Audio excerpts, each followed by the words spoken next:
April 17, 1942. A bombed-out field hospital, 10 miles behind the front lines near Stalingrad. It's 3 a.m. and the night is thick with smoke. The acrid smell of burning fuel and blood clings to everything. The heavy thud of artillery shells is constant, vibrating the ground beneath your feet. In the dark, silhouettes of medics move with practiced urgency, their faces barely illuminated by the flickering light of fire. But even in the chaos, you can feel something else, an eerie calmness in the air.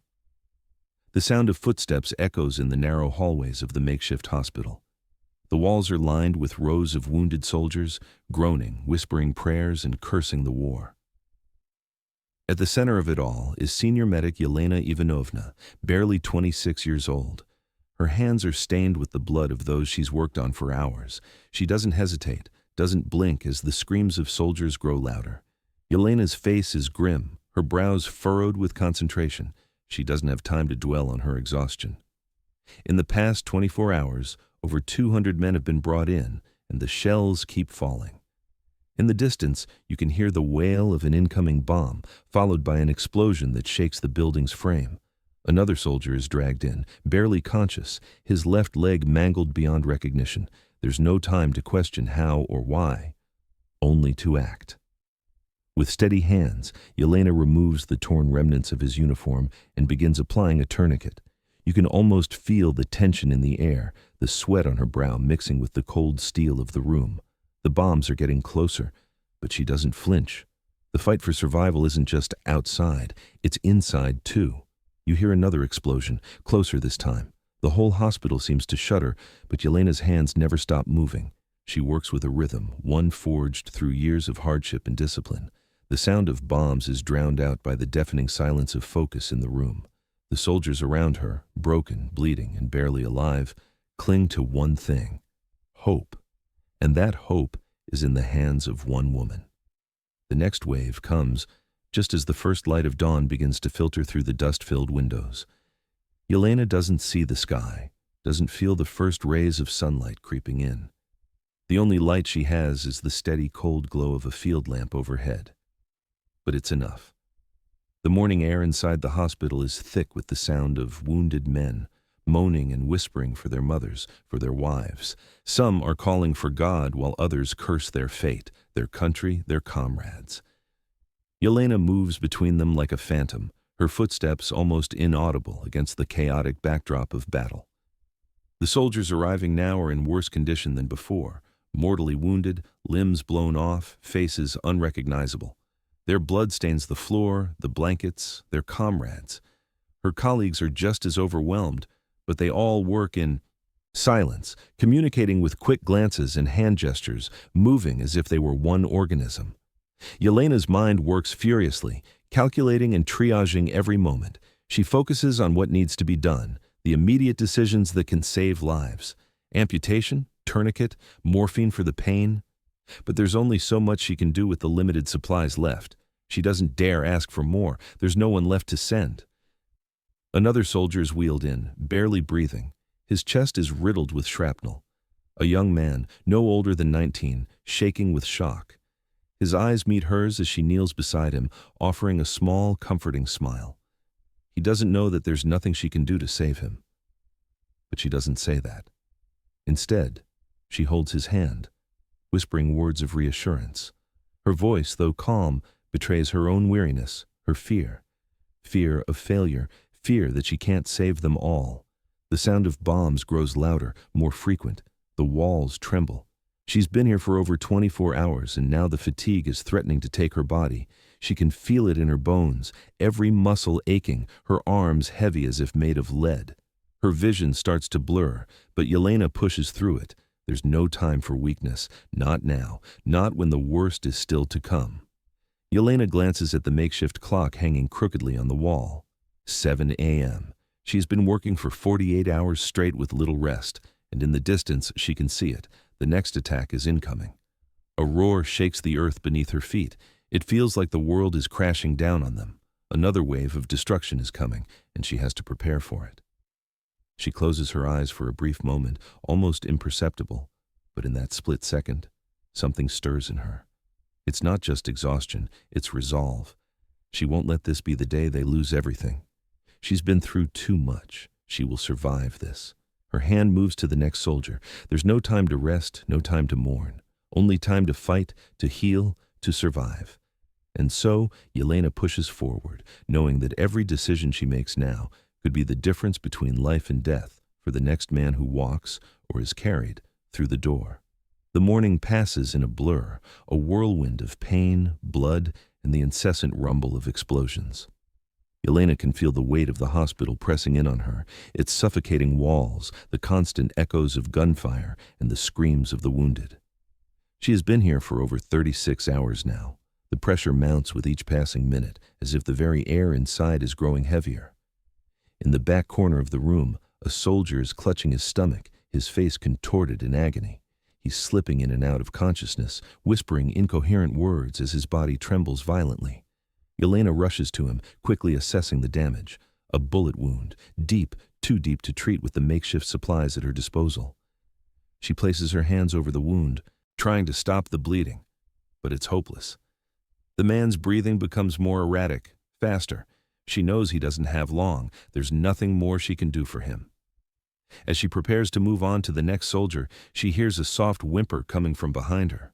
Turning, she finds a young medic, barely older than the wounded soldiers they are trying to save, standing frozen in the doorway. His eyes are wide, his hands trembling as he holds a blood-soaked bandage. It's clear he's just been through his first encounter with death, his first real battle with the chaos of war. Yelena approaches him slowly, her voice calm, a stark contrast to the turmoil around them. "You have to keep going," she tells him. "The men need us." But the medic doesn't respond. His gaze drifts back to the soldier on the floor, the one whose life is slipping away by the second. Yelena feels a pang in her chest, but she knows there's no time to console him now. There are still hundreds of men waiting for her help, and she can't afford to show weakness. "You're not alone," she adds, her voice firm. "We're in this together, all of us." She moves past him, her eyes scanning the room for the next emergency. There's a moment of pause, and then a new wave of casualties arrives. More broken bodies, more cries for help. The wave feels unending, a flood of destruction that will not stop until every soldier has either fought or fallen. Yelena's body is screaming for rest, but her mind is sharper than ever.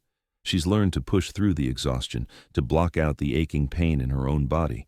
But something inside her is beginning to break.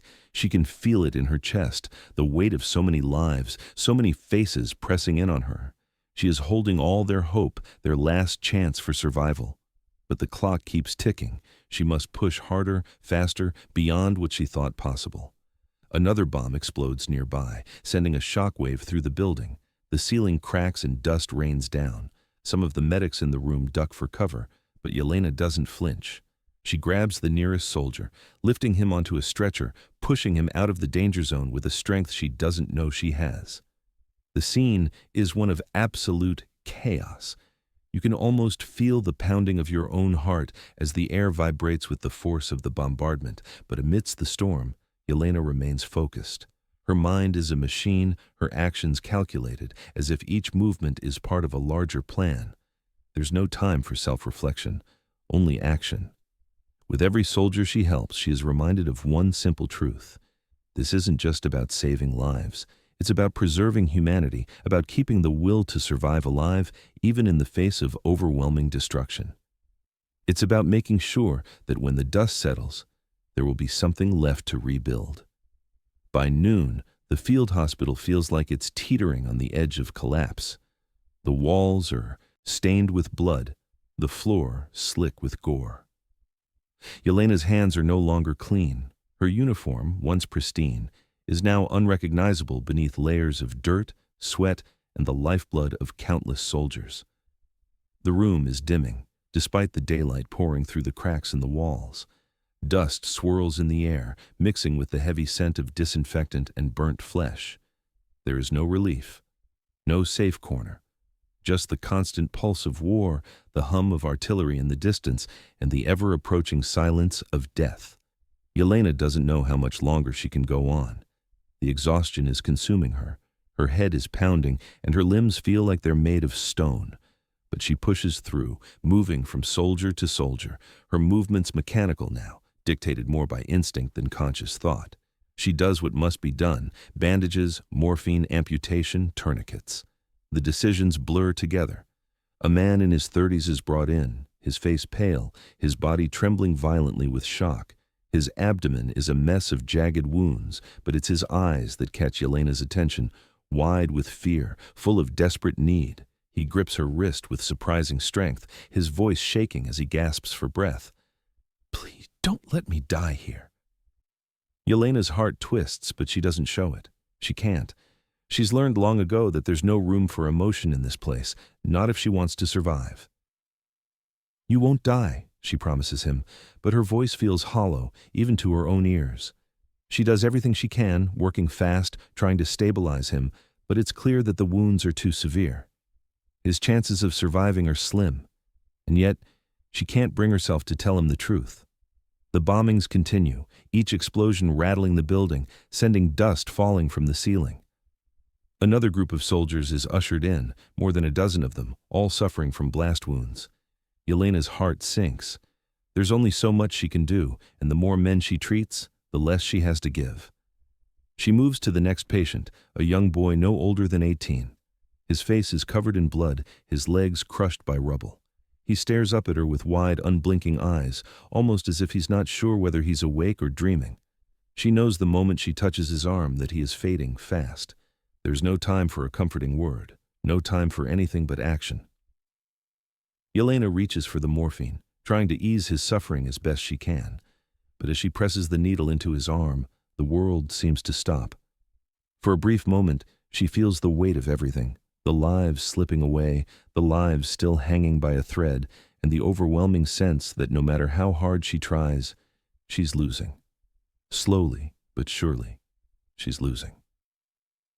The soldier's eyes flutter closed, and Yelena doesn't know if it's from the morphine or if he's simply given up. A tear slips from the corner of her eye, but she quickly wipes it away. She can't afford to cry. Not now. Not when there are still so many to save. Another explosion shakes the building, this time closer. The ground beneath her feet quakes, and Yelena loses her balance, falling to the floor. The sound of collapsing debris fills the air.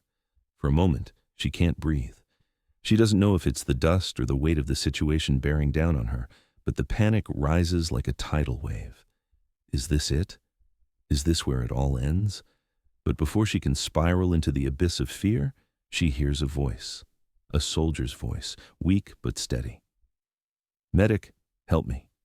She pushes herself up, ignoring the ringing in her ears. There's no time for doubt, no time for hesitation. She can't stop. She can't break.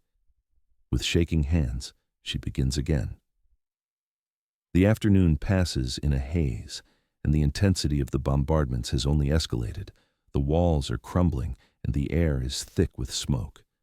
There's a jagged rhythm to the explosions now, like a sickening countdown to an inevitable end. The hospital is a maze of bloodied bandages, mangled limbs, and men begging for relief, any kind of relief. But Yelena doesn't stop. She can't. Her body is moving on pure instinct, each action performed without thought, each decision made in the blink of an eye. In the corner of the room, a new stretcher is being wheeled in. It's one of her colleagues, another medic, injured in the blast. His uniform is torn, his face pale, and his eyes are unfocused. He tries to speak, but no words come out. There's only the sound of labored breathing, a rasping cough. Yelena doesn't hesitate. She moves toward him, checking for wounds. He's alive, but barely. She starts to treat him, her hands moving over his chest, her mind racing through the procedures.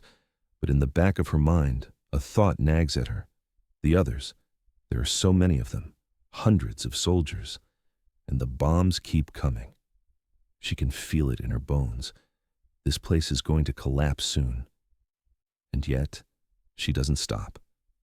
The thought of abandoning her post never crosses her mind. There's no time for fear, no time for doubt. The soldiers need her.